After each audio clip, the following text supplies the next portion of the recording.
y'all. Welcome to Jackalope Tales, Urban Legends and Music, where we uncover, is it real or is it a jackalope tale? I'm your host, Charles Mooney.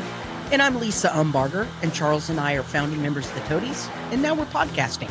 And culting Totally to the cool. fullest. Yes. Oh, that's what we're going to be kind of jabbing about today. Yeah. I'm going to cover Jared Leto and 30 Seconds to Mars. Yep, and I am talking about Genesis. I've always been thrown off by the apostrophe. P-Orridge. It's like porridge with an apostrophe. Yeah. But Genesis P. Yeah. So, yeah. Not Genesis, the band. No. Because the cult of Phil Collins is pretty brutal. That one, the ways to get into it. Right. Insane, and then you never are out of it. Never. No. You can't leave. It's like a gang. Yeah. It's just like, and I think the password is Susudio. Yeah. Yeah. That's how you get into You have to everything. sing it. Yeah. Oh. Studio. I'm in the gang. Ooh. If you say it You 3 are times never in a mirror, Yeah. you're haunted by Phil Collins for the rest of your life. Oh, shit. Oh, yeah. And it's scary because he's getting old. Right. And no, I'm not in for that. But you had a busy week. I did a lot of concerts, but I usually don't go to many rap concerts. Right. But I went to go see a local guy who used to work at Sound Warehouse. Yeah. Rap, and he was opening up for Slim Thug and 3-6 Mafia, or DJ Paul from 3-6 Mafia. Okay. Yeah. And I'm not gonna lie, I had a little bit of trepidation because it was like I knew these were gonna be young kids and stuff, and I was like, ugh. I know. I'm gonna be old and white. Old and white. An old white lady. I mean, that is just so labeling you for, and your attitude. Right. I mean, there could be so much trouble involved. But it was so nice. Wow. Because there were a lot of people, oddly enough, who were Toadies fans there. What? Who recognized me and came up, and I was like, really? At a Slim Thug concert? Okay. But was there a whole interesting. mix of age and culture there, or what? No. Okay.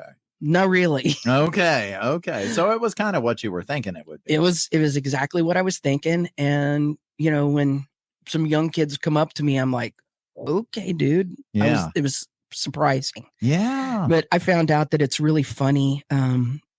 If you don't say 3-6 Mafia right, like I kept pretending I didn't know their name, like mixing it up and adding numbers to it. Yeah. Like it's the 3666 Mafia. You got one of them posters from the 36548 Mafia, like adding numbers to it. And they were like, no, it's 3-6 Mafia. And I was like, I can't remember those numbers. I don't even remember phone numbers on my birthday. It's like, what is it again? 368? Yeah. And they're like, no, it's just 2 numbers, 3-6. It's like they're not even going to mess with you because your memory's shot. Right. They're like, just like that. They just were very nice and corrected me. It's like, it's just 3-6. Okay. And I bought a Fort Worth hat. I should have worn it today. It's really cool. Like an embroidered Fort Worth hat that's like all thug. Oh, no kidding? Yeah. Gangsta embroidered. Because Fort Worth is so gangsta. Yeah. But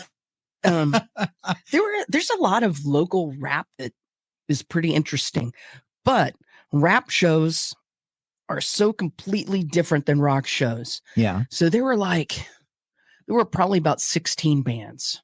Wow. And holy. So all of the openers for the main act, Slim Thug and 36542 Mafia, would get up and play like 4 or 5 songs to a backing track. So the DJ would spin their backing track, which is usually their record, it seemed like, and they would just rap over the top of it. Okay. So if they weren't right on, it muffled the vocals bad. Ooh. Or they didn't know how to get up on the mic and it was lazy mic holding. Yeah. I mean, did you kind of feel like the show was just kind of thrown together? And it's no, they knew what they were doing. Okay, but it's just, and I guess they do that every single show because this is the second rap show that I've been to where it's like that. Yeah, and I understand it's not you can't pay for a DJ to come up and really spin your tracks. They have a DJ back there playing your record and you rap over it. I get it. But God, it was so distracting for some of them. There were some that were really, really good and just right on point, or they had the backing tracks minus the vocals and went right in and got them. Wow. And it was good. There's a band from Mansfield, 817 Madhouse. Okay. Pretty fucking cool. Wow. But for the most part, I'm just like, ugh. And then all of it is the same level. And I've never heard more people talking about their crotch. Every single one was like talking about their crotch and their dick. And you were dicked out. I was totally dicked out. Yeah. So after like the fifth band, I was just like, oh, so many dicks. And you had to go through 16 of them. Yeah. 15 and they would get up there with their crew. Actually, I like the walk-ups. The walk-up, they all had a crew, and they walked up, and they had people filming.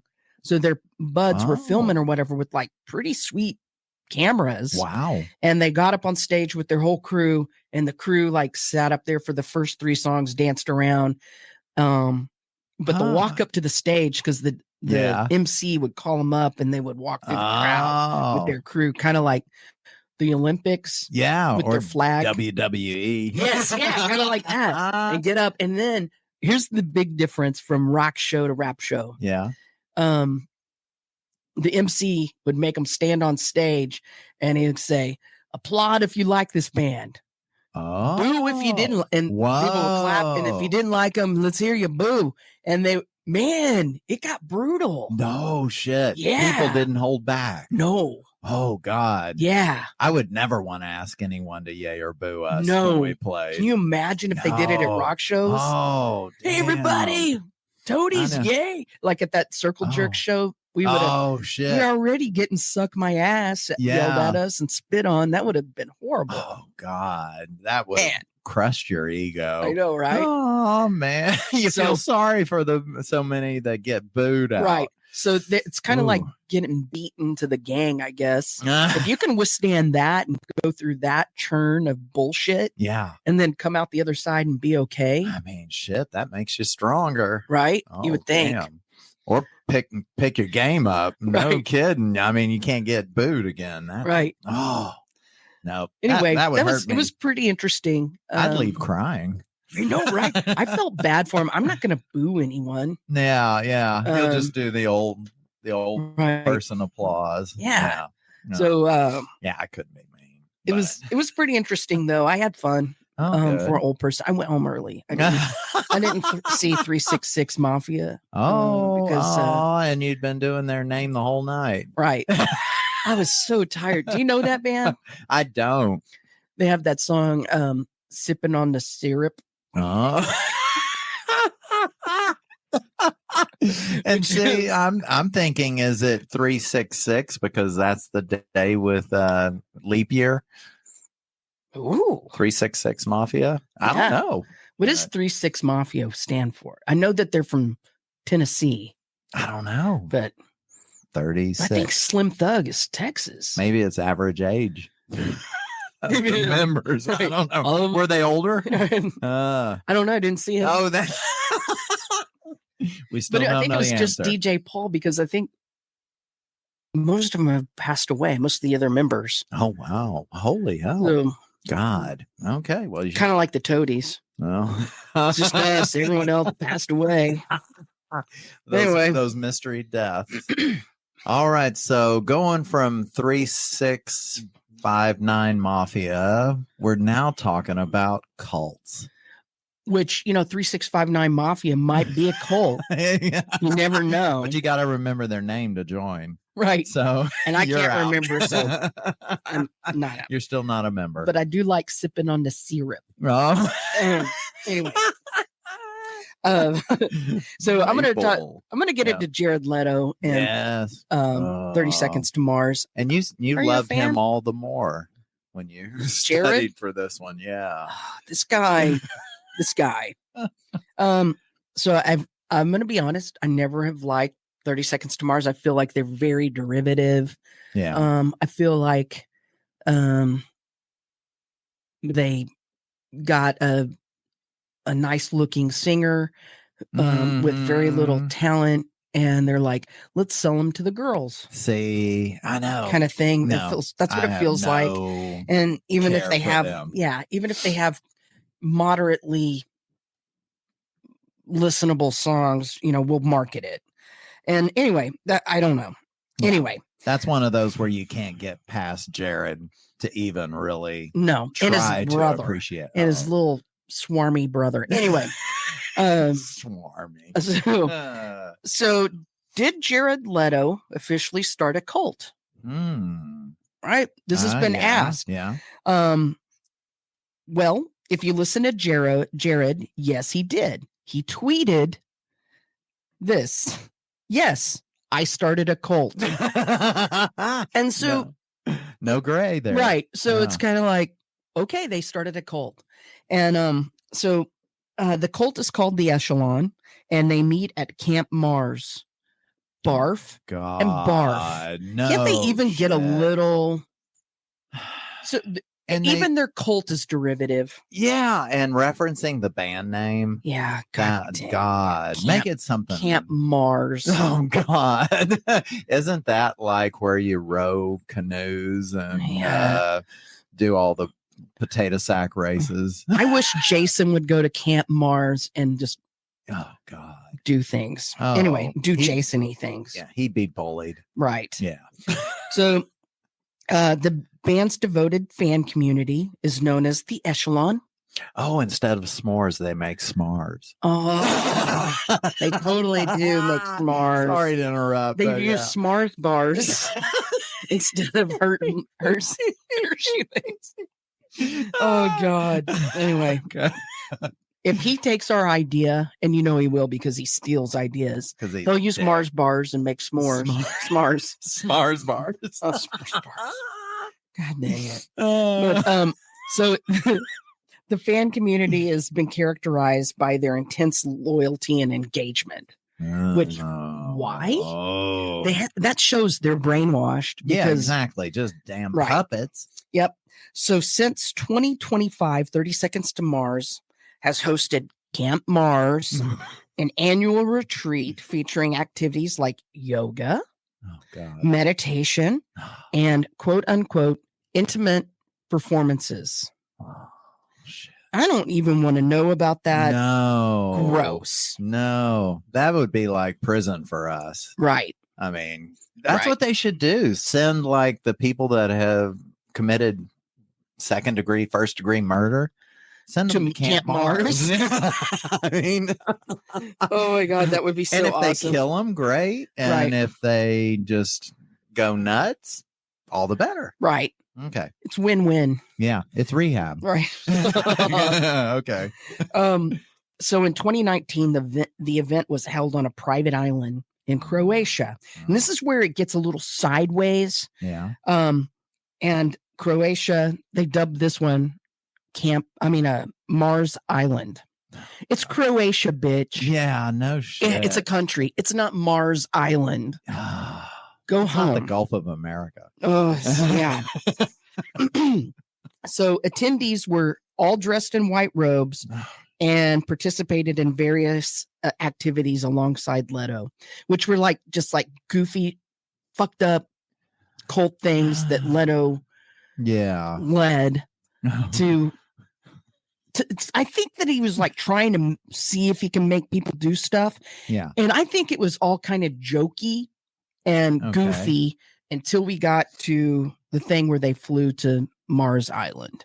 And then he was like, fuck, I can make people it was like Simon Says, stick your thumb up your butt. Okay, okay, Jared. Jared says. Right? Yeah. So and the band started using the phrase, yes, this is a cult in all of their marketing. Right? Okay. So they were playing along with it, and then I think they started to believe it themselves.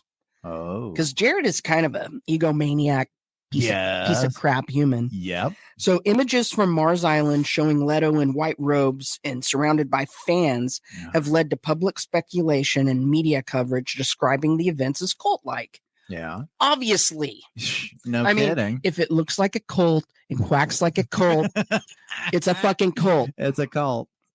So Jared allegedly inspired a follower to chop off his own ear. What? And then Jared made it into a piece of jewelry. What? Okay. Ear necklaces. He's not even using creativity for this because that's a Vietnam thing. He made ear necklaces.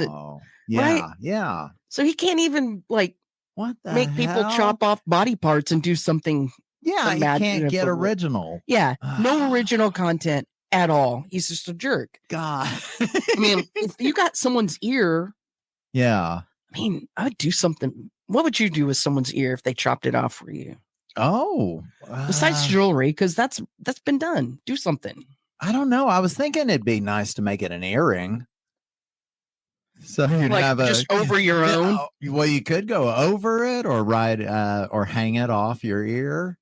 I would put it on my speaker. I think, put it right up against the speaker. Yeah, so it looks like the cone. Yeah, I guess you could wrap it around like an air freshener. Oh my God, an air freshener, an ear freshener. Yeah, see. I know it'd be like blue mist with the ear. Oh, you know what would be really cool if you put it on the end of a mic and it looks like you're always singing into someone's ear. You whisper, right? Hey, yeah, I would. I like that. I like that. Yeah, we're gonna need 2 ears. Come up with something better, Jared. Yeah. So the band charges around $6,500 per person for these little hangouts in robes. He notoriously has rearranged a disgusting contest for followers who appear to be mostly young women. And the reward is sleeping in the bed with him. Oh no! What the fuck? And this is one of the ones that when people are saying he's a bad human, that's the part of it. Because he's been accused several times of being a pedophile. Holy hell! Because he's an old man. Yeah. Playing a young man on TV. And in the cult, he's playing a young man. What the hell? There is a slight possibility that all of this is a dark joke, that he's just playing on us. But like I said before, he's known for being a pretty terrible human. Yeah. One of the things that he did was when he was filming Suicide Squad, he sent gifts to his gifts. I'm putting air quotes to his co-stars, and it was used condoms and anal beads. Oh God. And then when he does horrible things like this, he's like, I'm a character actor. I'm getting into character. And he writes it off as that, excuses it as being a character actor. Oh no. So do not come at me and give me an excuse for your bad behavior. Yeah. Saying that I'm a character actor. Yeah. Fuck off, Jared. Yeah, right. Sorry, I'm going to be pretty vocal about this. I think he's a horrible person. Yeah, it's like, I play the man in the van. That's why he starts going after. Yeah, right. I'm a murderer, so therefore I'm going to kill you and send you to use condoms. He's such a little it's a little prick. So his weird actions have made the cult stories more believable. Yeah. But the thing is like I said before, I think that it started off as a joke. I really did. So in 2013, it was a joke and people are like, it's a cult. He started believing this. I'm pretty certain he started believing this and it's like, wow, I can make people do shit. Well, it was an ego stroke. Yes. I mean, it's just like, wait a second. This is kind of cool. Right. This is, basically this whole cult talk is the right hand rubbing him up and down, just like, woo.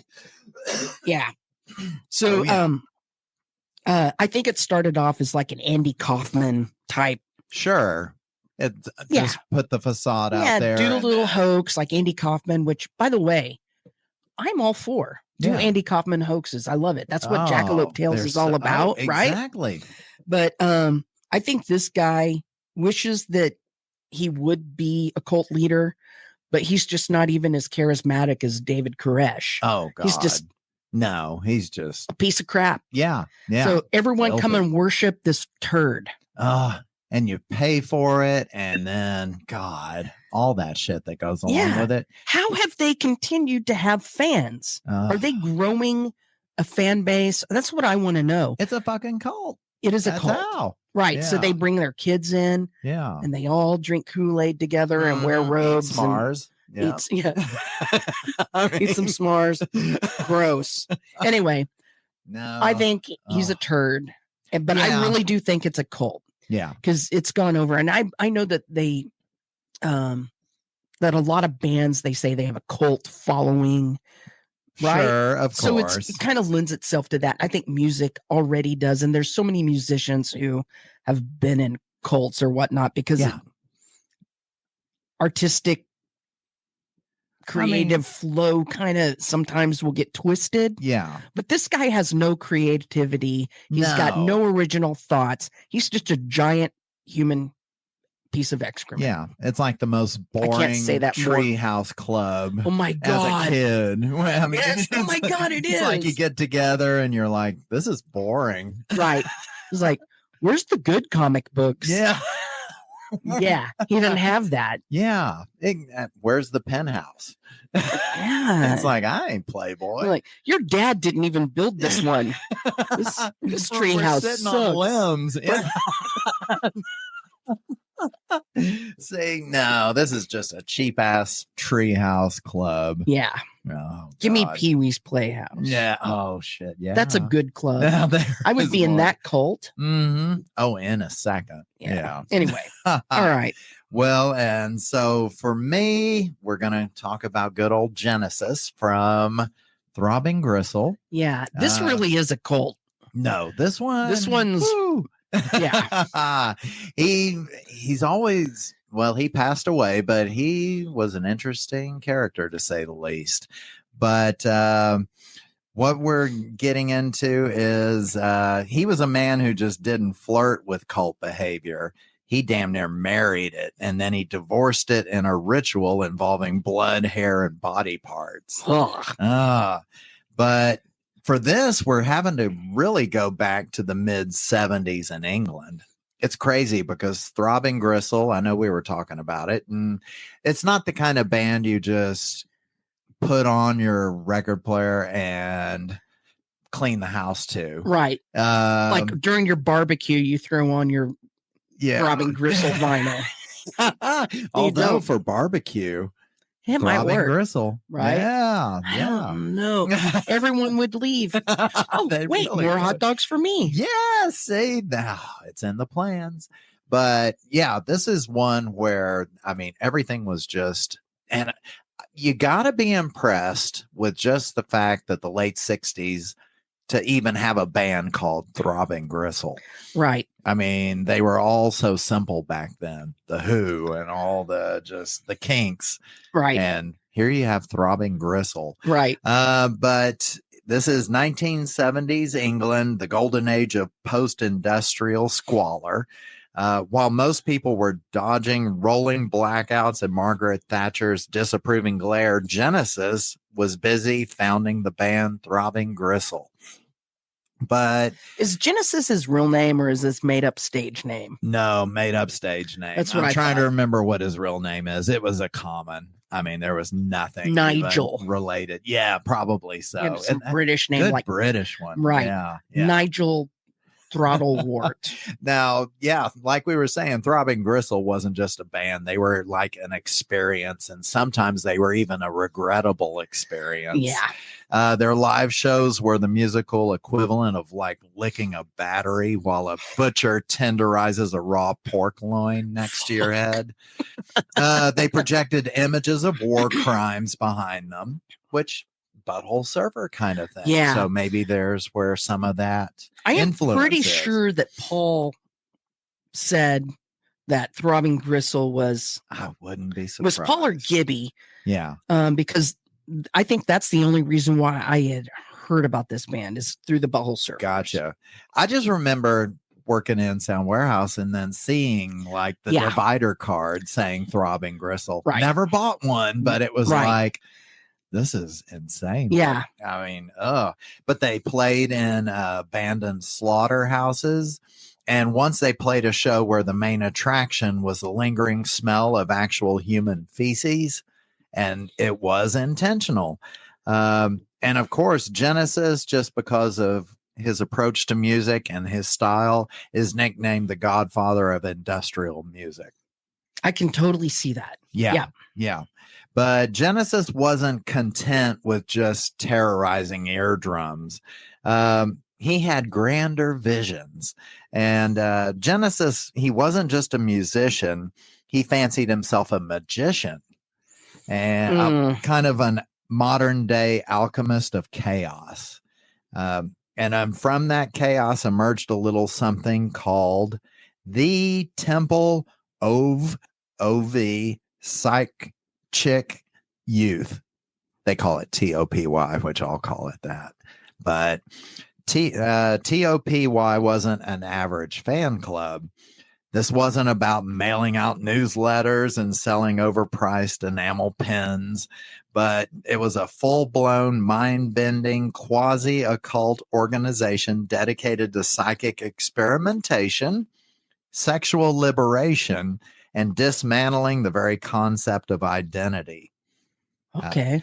Members were encouraged to send in bodily fluids. Yes, I mean, and personal artifacts to a central archive known charmingly as the Sigil Vault. So, did you ever join any of the band clubs as a kid? Or no. I was a member of the Kiss Army. Oh, you're in a cult. I never did. Ever. Yeah. Because I remember carrying around my membership card. Right. Oh my God. Okay, that's pretty fucking cool. Yeah. Yeah, it was too hard to write a letter and get a stamp and whatnot. That was how you did it back then. Right. And there's too many steps. So much easier online. And I was like, I'm gonna change my mind after a while, so I don't want to have that attachment. Although you could say that what was the club? Columbia Records, where you could tape the penny onto the page. But then you were a cult member because then you had to buy 14 overpriced. Right. I did that, and I remember after I got my records, because it was vinyl. Yeah. Crying because I wasn't thinking about having to pay all that money, and they kept sending me every month, sending me records, and I was like, "Stop sending me stuff! It's like it's more money." And I remember crying, going, "I've ruined my credit, and I'm only 10." And asking your parents for a loan. And they were like, "No, you got yourself into this," because they told me I couldn't do it, and then all these records started coming to the door, and I was like, "Hell yeah!" And yeah. Oh man, I'm telling you, that's a cult right there. Was great. Oh yeah, but basically TOPY believed that through ritual magic and breaking down the societal constructs of gender, sex, and self, you could achieve a higher form of existence. I don't know if you've seen pictures of Genesis back when he originally was with Throbbing Gristle in the 60s. I don't remember what he looked like. I mean, looked like a normal British kid in the late 60s, but then he went through a transformation, and it's one of those where it's like the drag queens are true drag queens. So, okay. Yeah. I want to see a picture of him. Oh yeah. Yeah. And everyone out there, look it up too, because it is, the transformation is not a nice one. So, but he himself underwent what can only be described as a full body art project, and he called it Pandrogyny. So along with his partner, Lady J. Breyer P-Orridge, they sought to transcend gender entirely by undergoing matching plastic surgeries to create a unified third gender being. Okay. Their goal was to erase the boundaries of him and her and become a living embodiment of their philosophy, a walking, talking, possibly malfunctioning human art installation. Possibly malfunctioning. All right. I mean, when you look at him, there were some malfunctions. Well, his last name's Porridge. And that's where it's like, even besides that, the cult story kind of gets into something even stranger, because unlike your average cult where the leader lords over followers, like from some gold-plated hot tub or some big podium, Genesis turned the scalpel inward, literally. Instead of commanding others to change, Genesis became the canvas. The body was no longer a temple. It was basically a demolition site under constant renovation. God. And yet, for all the ritualistic weirdness, for all the sigil magic drawn in substances best left unnamed, all the stuff that people had sent in, there was a sort of cracked beauty about it. It's, I mean, Genesis wasn't preaching hate or dominance. It was about liberation. I mean, messy and uncomfortable liberation, but that was his whole point to it. Just to make yourself a gender different from everyone else. And so really by the end of his life, Genesis had blurred the lines between self and myth entirely. And I mean, you got to say he was a cult leader because he encouraged it. And he was kind of like the one that, I'm doing this to myself. Join in if you want. So other people did this too, this body mutilation thing. Yeah. So really, he was a human monument to the idea that identity is a sick joke played by the universe. And so, yeah, it was where some people joined in at it, but he was the living example of what he wanted his cult to be. So I'm glad he didn't. Was, I know that he asked people to join him, but at least he wasn't doing that to other people. No, right. He was letting them do it if they wanted to, but encouraging it. And I don't know. I don't see any encouragement based on the pictures from what he turned into, but where other people are going, I want that for myself. There was nothing accomplished in that aspect. The closest thing I can think of, did you ever see the Torturers in concert? No. They were heavy into body modification, and the guitar player and the bass player had hooks in their back, and they would dangle above the stage. Oh shit! Like Hellraiser and play. Kind of shit. Yes, and then the singer had loops all the way through his back, and they would hook him in. Yeah, and someone would come out and push him out over the audience, and he was on these chains, and he would swing out over the audience. No. And so they were all like, except for the drummer, they were all attached to chains. Shit. I couldn't watch it. Oh my God. So you didn't go to that show with me, I guess. No, I didn't. I missed that one. Oh, this is his. That's his book that he wrote, but there's Genesis. So his face is a little. I'm looking at his memoir skeleton-y cover. Oh yeah, it's it's just a big. And in mix. the 70s, plastic surgery wasn't. No, well, yeah. I mean, not that it's good now. Let's just, Oh, the majority of plastic surgeries you see now are like, oh yeah, they've had it and they shouldn't have. Would you like get lip implants if someone paid you like a lot of money? Like say $1 million, Charles, I want you to have duck lips. These giant fat. I'd do it for my ass, but you would do a Nicki Minaj butt? Oh God, that'd be funny as shit. Knock you things totally over. Would you do a giant Nicki Minaj butt? I wouldn't want to mess with my lips. I don't see my ass. So I just. But then you got to buy new pants. You got to buy a whole new wardrobe. You've seen the sweatpants. That dump truck is bumping. Oh, shit. That's sweatpants. I'd wear sweatpants all the time. Bumping into shit in the stores. It takes them getting used to. And then if you then you got to go further to wipe. Oh shit, that's true. Yeah, think about it. Oh, how do you clean it? Yeah, there's a lot of more area, surface area. It's like the Grand Canyon of, you'd have to like wrap your whole hand and TP and Oh yeah, that's not a two-parter flush. Right. And is it pliable like regular human buttocks that you can spread apart to wipe? Oh, do they even make the pens that big?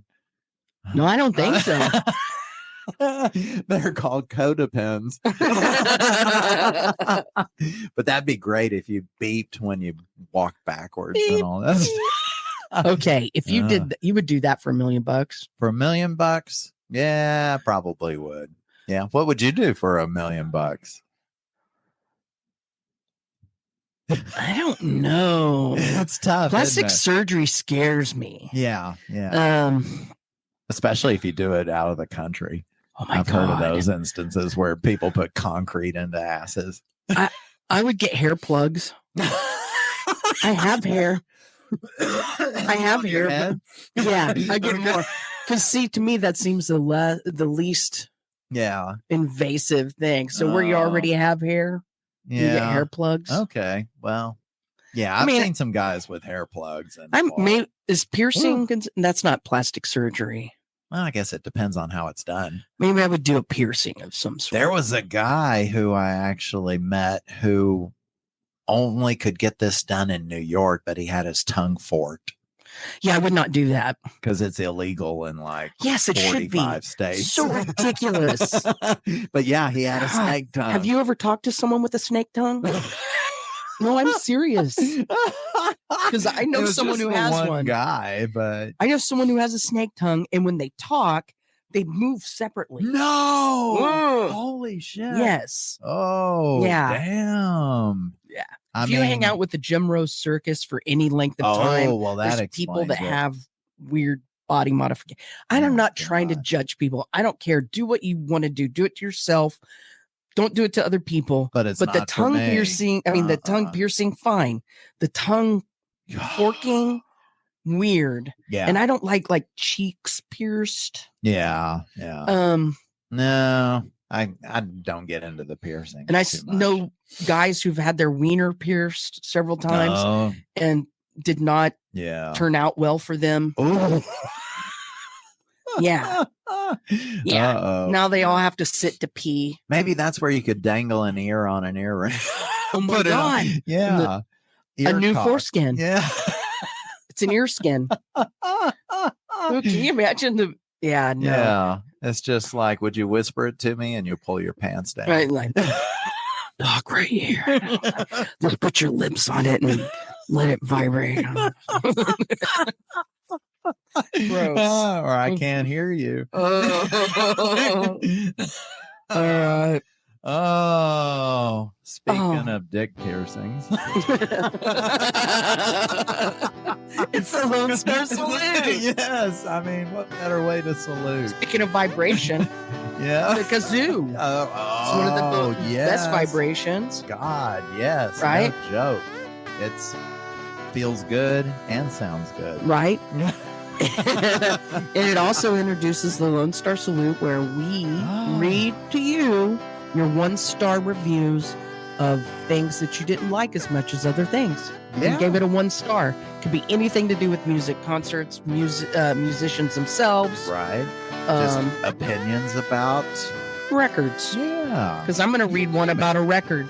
And I'm doing one about a book. See? Perfect. Yeah. So this one is 30 Seconds to Mars, Beautiful Lie. And it's a review by Synthetic Devil, which, by the way, Synthetic Devil spells their name with S-I-N, like sin. I kind of like that. That's kind of cool. That's what their camp should be called. Right. Oh my God. Yeah. Cool. Camp like Synthetic that. Devil. Yeah. Yes. Oh. And Synthetic Devil says, run away from this release. And it's capitalized, like maybe Runaway might be one of their songs or some shit. No. I don't know. Yeah, we're not going to. Because I'm not going to listen. No. I could go deeper, but no. Yeah. Anyway, so Synthetic says, I've been a hardcore 30 STM fan, an Echelon member for something like 4 years now. And that's why I got this, because this is from a cult member. Oh, see? So, and he even called it STM. Yeah. Oh, God. Yeah, 30 STM, whatever. Whatever. And he goes on to say, I was counting the days to this album release. Sad to say, I was very let down. I wear my wristband inside out now in shame. So I guess they have wristbands to show that they're part of the cult. Yeah. But he turned it inside out. He didn't take it off. No. Synthetic's going to wear it. It's a statement. And he goes on to say, 30 STM's first album was amazing. The guitar was heavy. There was ambient electronics and sounds coming from all directions. The lyrical content was ambiguous, yet off the wall and interesting. And the drumming was stellar with electronic sound thudding through, which proves that Synthetic does not have good taste in music. Exactly. I'm still not interested in hearing at all. Beautiful Lie basically has none of the aforementioned elements that made them unique and made me a fan and a cult member. The guitars are dull, the vocals sound more mainstream, like what hasn't with them. Yeah. And especially his half screams, and the drumming is mixed way back so you can barely hear it, and almost all of the ambient electronic sound that made that first album so good and spaciously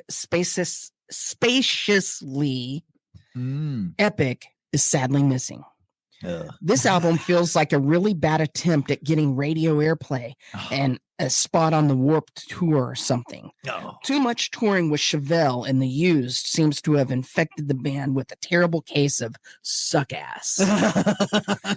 I hope to God they can redeem themselves with the third album that returns to their once great and unique sound. Until then, I will continue to listen to the debut release and despise this one. So, cult member, they started sucking.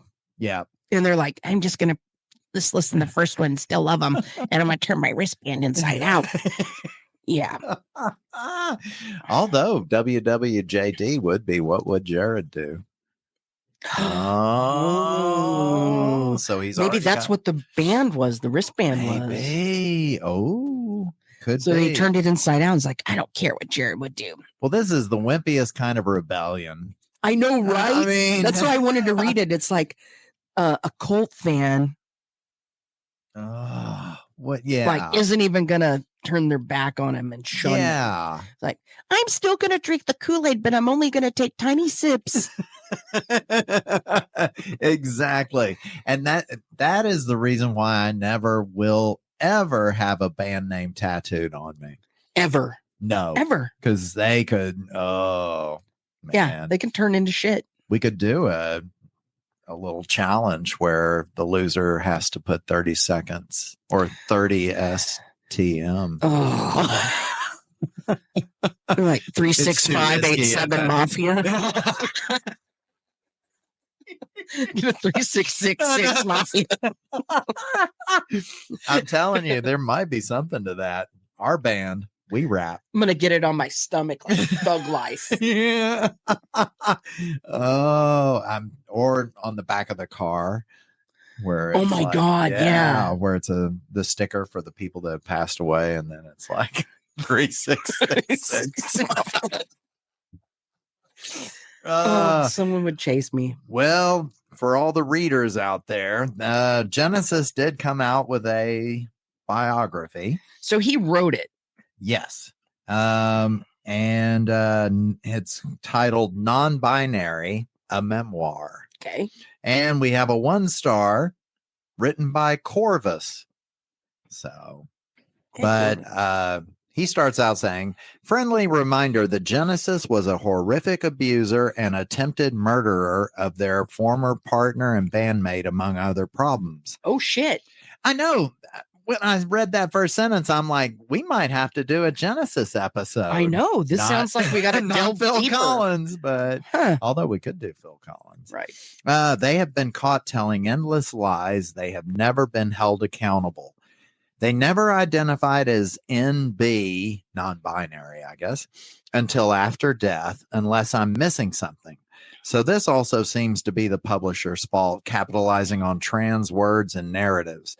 Genesis does not represent us. No trans person represents everyone, but Jen's grandiose narcissism means it must be said before their claims of inventing acid house and so on are believed.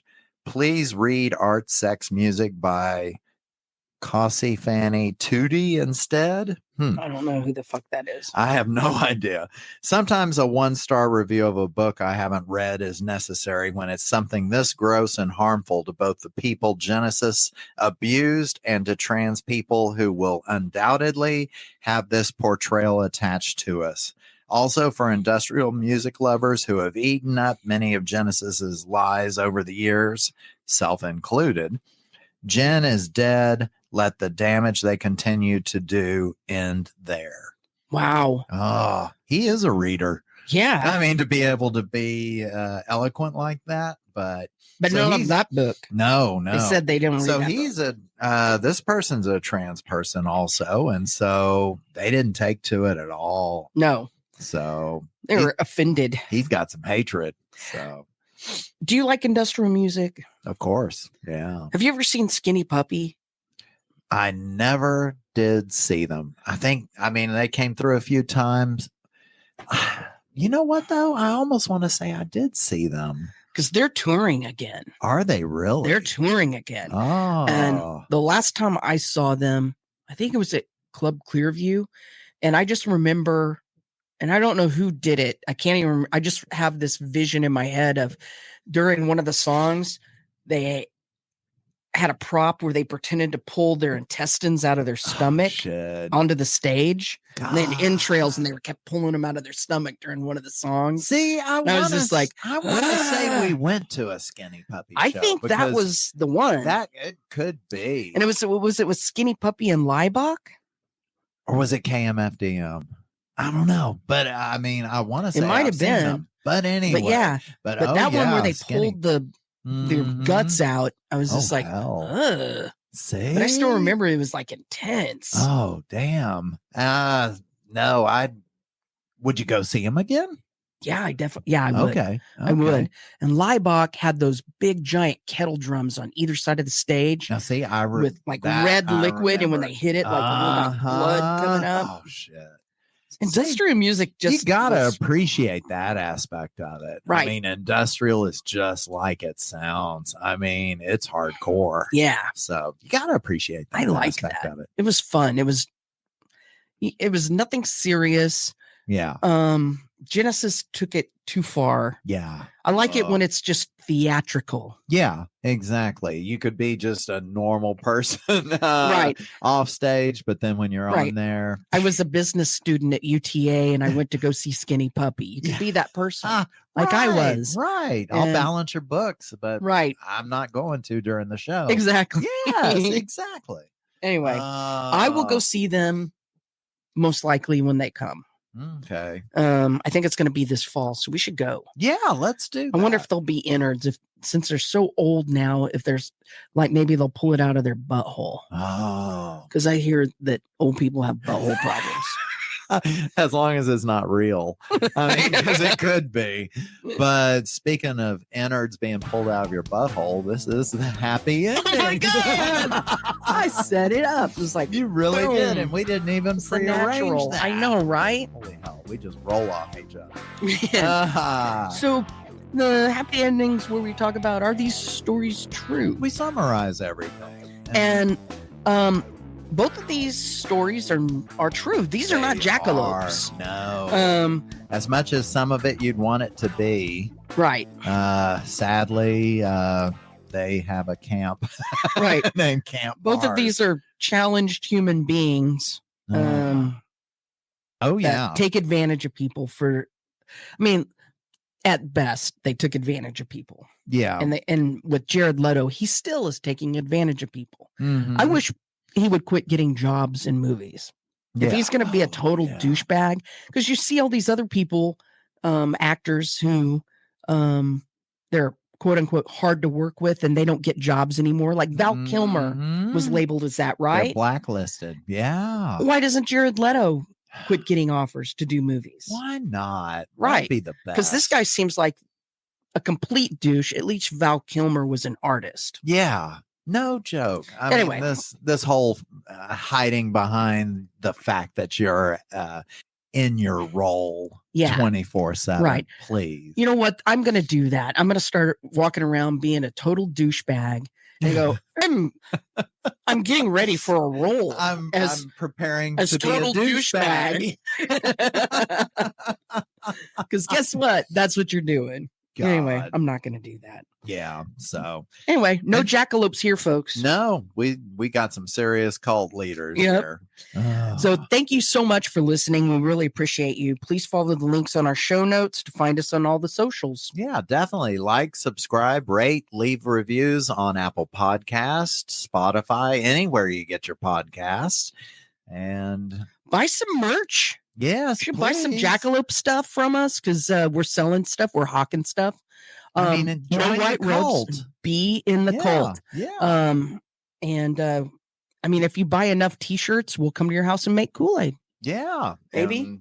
I'd be all for it. We'd do it. Why not? Buy some shirts. And make s'mores.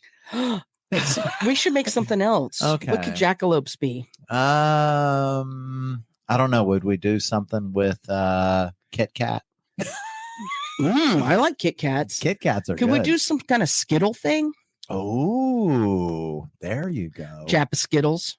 Jack of Skittles. Jack of Skittles. I don't know. We'll do something colorful. Yeah, we're gonna have to come up with just something. Eat your candy. Yeah. Just eat it. Don't right out of the about bag. it. Just eat candy. Quit bitching. Yeah. And join us next time as we question, is it real or is it a jackalope tale? Yeah. I could definitely see you being a cult leader. I would so fucking love that. I'd be scared. I actually wanted to start a church when I was really mad at the church. And I got one of those National Enquirer Did you? Reverend licenses. Oh, no shit. You send $30 and you get a licensed Reverend. Wow. You could have married Courtney and me. I could have. Wow. I could have because I have the little license to do it. Well, hell. I mean, hopefully as a friend, you wouldn't have charged too much.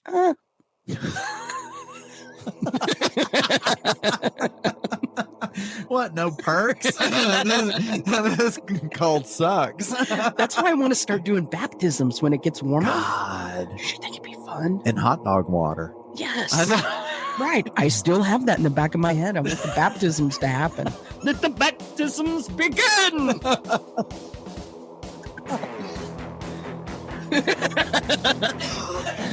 I'm speechless. Yeah. And what you do is, in Halloween, we'll have dunking for hot dogs instead of dunking for apples. God, yes. We'll put a tub on wheels. Yes. We don't want your candy. We want to baptize you. Right. And if you get a hot dog, we put like some kind of charcoal mark on your forehead. It's like a straight line wiener. And now that we got an American Pope, we can do that. Oh, shit. That's true. He likes hot dogs. I saw him eating one. Really? Was it at a contest?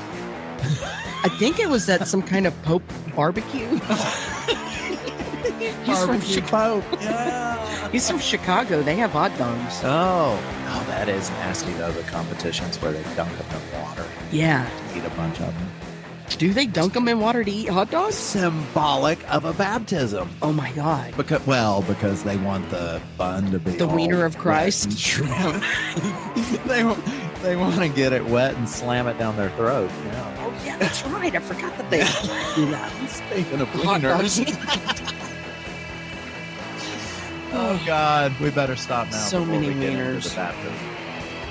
All right. Bye, everybody. We do want to do baptisms.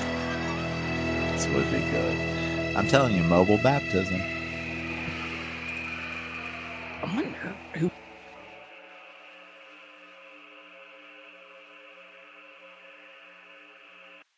It's not Celine Dion. No. It's not Celine Dion. No. It's not Celine Dion. No.